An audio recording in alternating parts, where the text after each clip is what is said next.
All right, next I'm going to show you a more dramatic brow.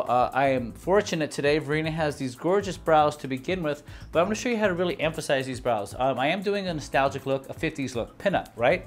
So I'm going to take a brush. This is like a mascara wand, but this is actually built into a long-handled brush. There it is right there. And I always bend mine a little bit to the side. I bend it just like this. It's more ergonomic for me. So when I'm working, I'm not twisting my wrist trying to make the brush fit to the face. Notice I hold the brush flat to the brow and then I brush it. Flat to the brow and brush it. I don't want you to brush the brow down. I always want you to brush it up. So you're always giving it a lift. So she already has a pretty jamming brow, as we would say in the biz. But what we're going to do is we're going to give her even a more jamming brow. What's important is that her brow looks like a stencil, okay?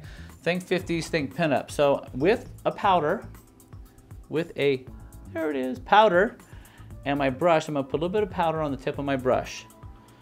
And what I really want to do is I want to accentuate the outer corners, the outer edges of her eyebrows. So I'm starting very, very low and brushing this powder through and trying to create a stronger template look to her eyebrow. Not really filling in the middle too much, but filling in the borders. So it looks like her brow is a little bit more of a stencil and less hair. This was a real popular look in the 50s and it really creates a nice pop, dramatic effect. I'm also going to extend her brow just a little bit because we're going to be extending her eyeliner as well. We want to create a slightly more dramatic effect with her eyebrow. So we make it appear just a little bit more full. And I can brush that product up through her brow. Now that brow, you can see, stands out. It's a little bit stronger and it gives us more to work with. Let's do some on the other side. Turn towards me. So once again, you can see her natural brow. And I want you to brush along the very bottom edge of her hair. Don't go below the brow, but go along the bottom row.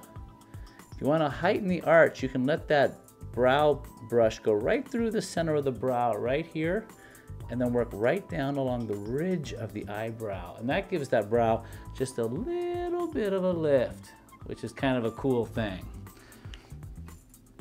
Now I'm going to brush this up. I'm also going to work along the ridge of her eyebrow.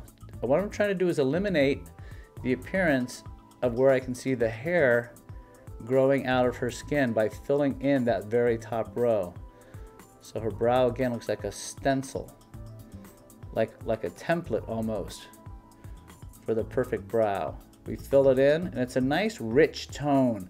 I've really made this tone, it's not darker than her hair color, but it's a real rich tone. So the hair looks just that nice jet black, you know, it really reflects well. Look center again. Let's clean this brow up a little bit. So you can just finger style your brow after you're done. Just combing down those top hairs that are sticking up. And if there's, you know, you have an unruly hair, get your scissors out and snip that bad boy. And that's a nice dramatic template for brows for the pinup girl. If you're watching this at MakeupGourmet.com, I've listed my current favorite products to achieve this look. Click on one and try it. If you're not at MakeupGourmet.com, go there now to see my favorite product picks for this look, as well as everything else we have to offer. How to apply, what to buy. MakeupGourmet.com.